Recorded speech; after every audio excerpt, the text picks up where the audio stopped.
ladunhu wa yubashshiral mu'minin allazina ya'maluna sholihati anna lahum ajran hasana.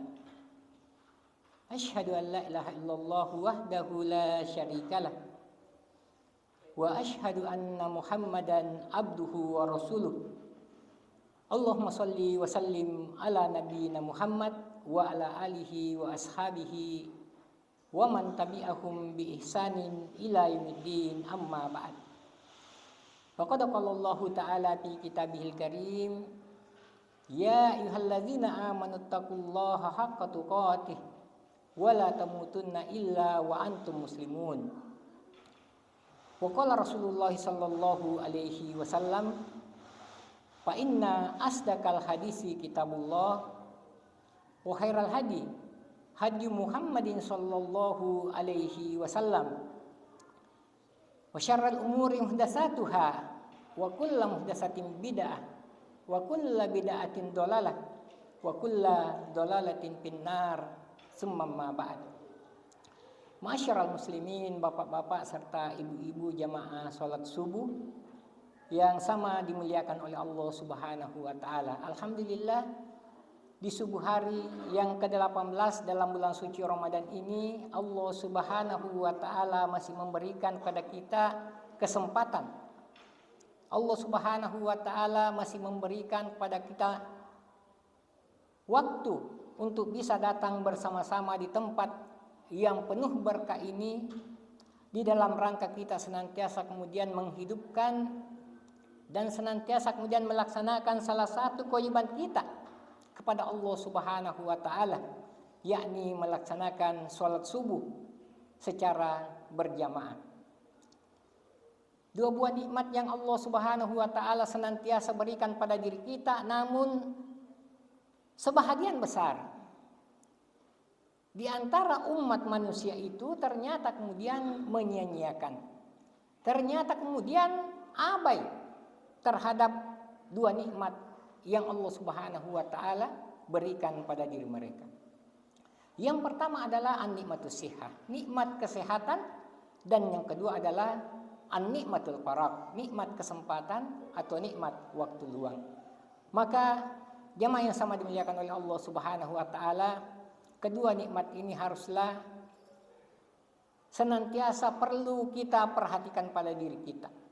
Dan kedua nikmat ini haruslah kita betul-betul bisa manfaatkan dengan sebaik-baiknya untuk banyak mendekatkan diri kepada Allah, untuk banyak beribadah kepada Allah Subhanahu wa taala, sehingga kemudian kita tidak termasuk ke dalam golongan orang-orang yang senantiasa kemudian menyia-nyiakan dua nikmat yang agung, dua nikmat yang besar yang Allah Subhanahu wa taala telah berikan pada diri kita tersebut.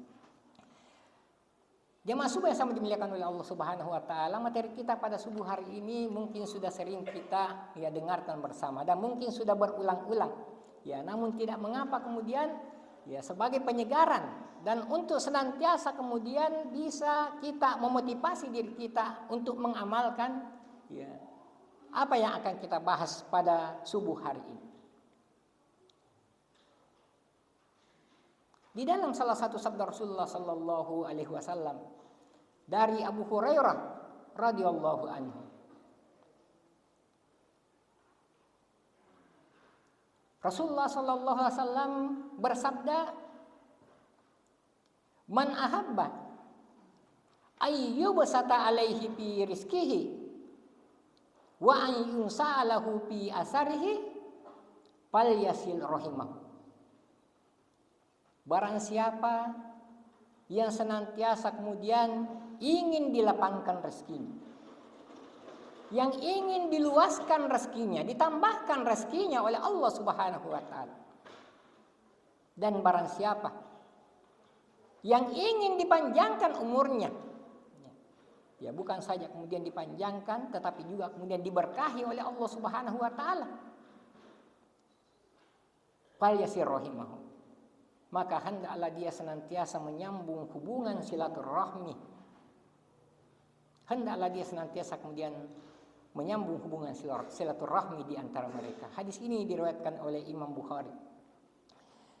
Jamaah yang sama dimuliakan oleh Allah Subhanahu wa taala, di dalam hadis ini Rasulullah Shallallahu Alaihi Wasallam menyebutkan dan menginformasikan kepada kita bahwasanya orang-orang yang senantiasa kemudian rajin untuk menyambung hubungan silaturahmi di antara mereka. Orang-orang yang senantiasa kemudian mempertahankan hubungan kekeluargaan di antara mereka. Maka orang tersebut dijanjikan dua perkara. Yang pertama kemudian adalah dia akan dilapangkan rezekinya, diluaskan rezekinya. Maka jemaah yang sama dimuliakan oleh Allah Subhanahu wa taala, kalau kemudian rezeki kita senantiasa ingin ditambahkan oleh Allah. Kalau kemudian harta kita ingin dilapangkan oleh Allah Subhanahu wa taala, maka jalan yang harus kita tempuh adalah mari kita senantiasa kemudian menyambung hubungan silaturahmi di antara kita. Ya, sebentar kita akan menyebutkan apa konsekuensi atau apa yang akan didapatkan oleh orang yang suka memutus hubungan silaturahmi di antara mereka. Orang yang senantiasa kemudian rajin menghubungkan atau rajin melaksanakan hubungan silaturahmi di antara mereka, maka Allah Subhanahu wa taala semakin menambahkan rezeki mereka, melapangkan rezeki mereka. Dan juga kemudian yang kedua, Allah akan memanjangkan umur mereka. Jangan karena persoalan yang sepele, jangan karena suatu masalah yang kecil, sehingga kemudian hubungan silaturahmi, hubungan persaudaraan di antara kita kemudian terputus. Sebab tentunya tatkala kemudian kita mendapatkan sesuatu di dalam kehidupan kita sehari-hari, ya mungkin kita ditimpa musibah, mungkin kita ya membutuhkan pertolongan, maka yang pertama sekali akan membantu kita dan menolong kita adalah tetangga kita, orang yang paling dekat dengan kita, orang yang paling dekat dari rumah kita, dan itulah tetangga. Belum tentu kemudian tatkala kita mendapatkan suatu ujian dari Allah Subhanahu wa taala, kita ditimpakan musibah, langsung kemudian keluarga kita yang langsung datang untuk membantu kita, untuk menolong kita. Tetapi ya, orang yang terdekat dengan kita, orang yang paling dekat dengan rumah kita, dan itu belum tentu kita dapatkan manakala kemudian kita senantiasa bermusuhan, kita senantiasa kemudian cekcok dengan tetangga kita. Tidak mungkin itu kita dapatkan, kita mendapatkan bantuan. Ya mungkin kita ditimpakan musibah oleh Allah, tetapi kemudian kita senantiasa bertengkar, senantiasa kemudian berselisih dengan tetangga kita. Tatkala kita diuji, mungkin kita cuma dilihat-lihat saja, dibiarkan saja. Maka disitulah pentingnya kita menjaga yang namanya hubungan silaturahmi, hubungan kekeluargaan di antara kita. Nah, apa bahayanya kalau kemudian seorang manusia senantiasa kemudian tidak menjaga yang namanya hubungan silaturahmi tersebut, senantiasa kemudian tidak melaksanakan yang namanya silaturahmi tersebut, justru kemudian dia suka memutus hubungan silaturahmi di antara mereka. Maka di dalam salah satu sabda Rasulullah Shallallahu Alaihi Wasallam yang lainnya dikatakan, la yadkhulul jannah qati, tidak akan masuk ke dalam surga qati, orang yang suka memutus, yakni qati ar-rahim. Tetapi tambahan qati ar-rahim di sini ditambahkan oleh seorang rawi yakni Sufyan bin Uyainah. Sufyan bin Uyainah yang menambahkan kata qati' rahim. Qati' rahim. Yakni orang yang suka memutus silaturahmi. Jadi ini ancamannya yang paling besar, yang paling berat tentunya. Rasulullah mengatakan, orang yang suka memutus hubungan silaturahmi di antara mereka tanpa dasar syar'i, tanpa alasan yang jelas dibenarkan dalam ajaran agama kita, la yadkhulul jannah, tidak akan masuk ke dalam surga. Ya tentunya kita semua umat Rasulullah, kita semua yang hadir di tempat ini senantiasa menginginkan agar bagaimana kemudian kita ini semua nanti di hari kemudian tatkala Allah Subhanahu wa taala telah menghisap amalan kita, menghisap semua perbuatan-perbuatan kita menginginkan agar diri kita dimasukkan ke dalam surga Allah Subhanahu wa taala. Tidak ada satupun di antara kita yang menginginkan dimasukkan ke dalam neraka Allah wal iyad billah. Tempat yang begitu mengerikan, tempat yang begitu mencekam. Satu hari saja kita berada di dalam neraka itu sama nilainya kita berada selama 1 tahun di atas permukaan dunia ini. Alangkah lamanya. Ya, 1 hari saja misalnya tatkala kita berada di panas terik matahari, panas yang begitu menyengat, kita betul-betul merasakan begitu panasnya sengatan matahari itu. Maka bagaimana lagi tatkala kita di dalam neraka Allah wal iyad billah. Apa yang kita rasakan, panas yang kita rasakan pada saat ini, itu belum seberapa jika dibandingkan dengan panas yang akan didapatkan nanti di hari kemudian. Dan ini adalah tentunya ancaman bagi orang-orang yang suka memutus hubungan silaturahmi itu. Orang yang senantiasa kemudian suka bercekcok dengan tetangganya. Orang yang suka mencari-cari kesalahan tetangganya, kemudian dia memutuskan hubungan kekeluargaan di antara mereka, hubungan silaturahmi di antara mereka. Kita selaku seorang muslim haruslah senantiasa perlu menjaga yang namanya hubungan kekeluargaan, hubungan silaturahmi pada diri kita. Kemudian satu hadis yang terakhir yang akan kita sebutkan pada subuh hari ini jamaah yang sama dimuliakan oleh Allah Subhanahu wa taala. Dari Abdullah bin Salam, beliau kemudian menyebutkan ada 4 hal yang manakala kemudian keempat hal tersebut senantiasa kita amalkan pada diri kita, maka kita akan masuk ke dalam surga dengan selamat. Yang pertama adalah afsus salam, sebarkanlah salam.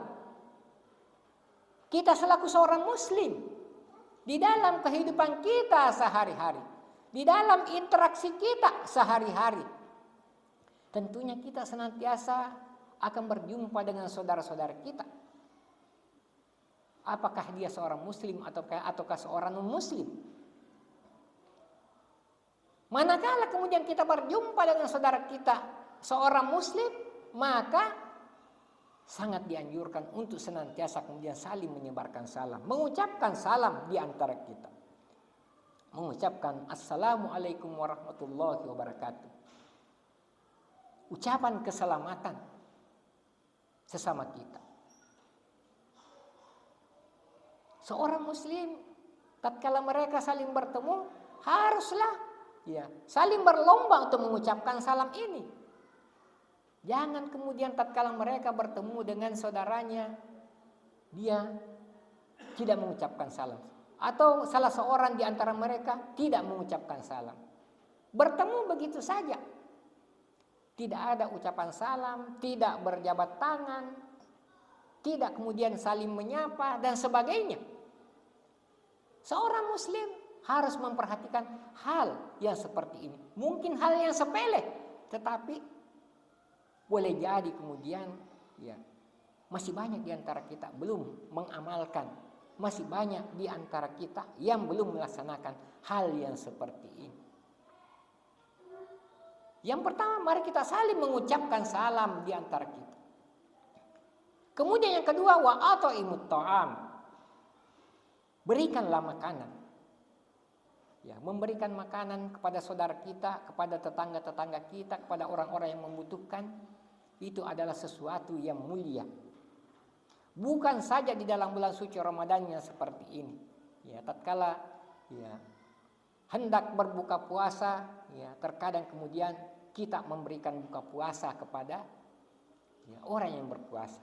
Tetapi di luar bulan suci Ramadan, hal yang seperti ini juga sangat penting dan sangat perlu untuk kita perhatikan. Coba kita lihat, begitu banyak saudara-saudara kita yang membutuhkan bantuan kita, terutama berkaitan dengan masalah makanan ini. Bukan saja misalnya kemudian orang yang berada di dalam peperangan seperti saudara kita yang ada di Palestina, yang saat ini tidak lagi kemudian mendapatkan makanan. Ya, bahkan kemudian di antara mereka ada yang memakan rumput-rumputan yang boleh jadi kemudian hal itu ya tidak boleh dimakan, tetapi ya apa daya, tidak ada makanan yang bisa dia dapatkan.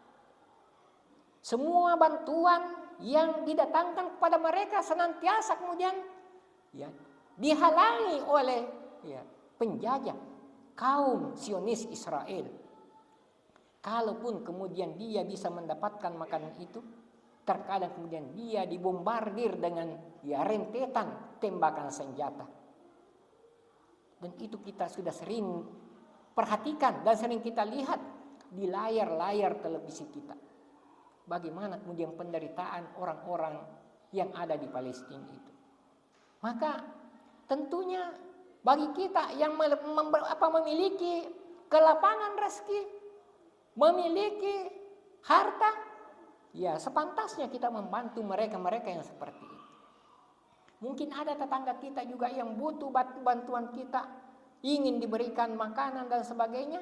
Ya, tatkala kita berlebih, maka berikanlah bantuan kepada mereka. Ini adalah merupakan salah satu sifat yang mulia, salah satu sifat yang senantiasa kemudian ya disukai oleh Rasulullah Shallallahu Alaihi Wasallam. Kemudian yang ketiga adalah wasilul arham.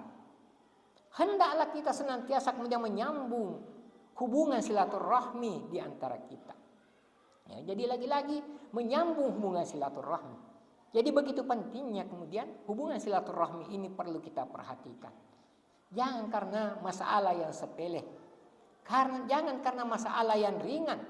Masalah yang tidak sepatutnya dan tidak sepantasnya kemudian dibesar-besarkan.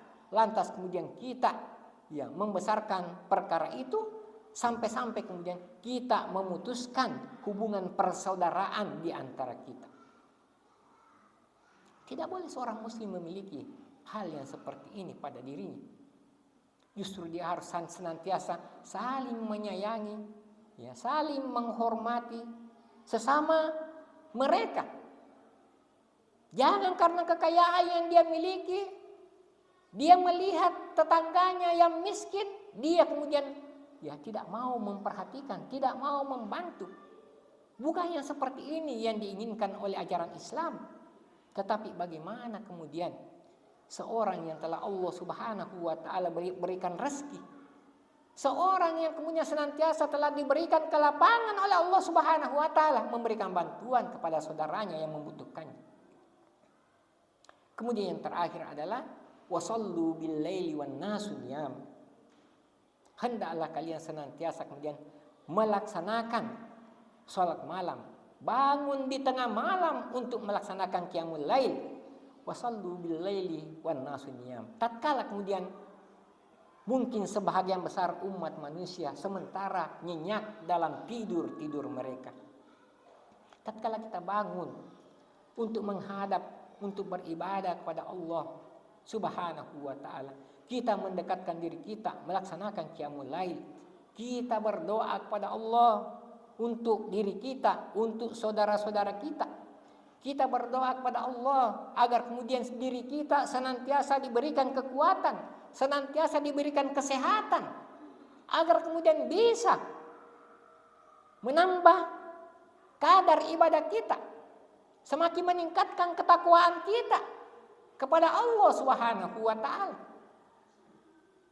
Dan kita berdoa pada perkara-perkara yang lain. Maka tentunya ini adalah sesuatu yang harus senantiasa dilakukan oleh seorang muslim pada diri mereka. Apa konsekuensi atau apa janji tatkala kemudian kita melaksanakan 4 perkara ini?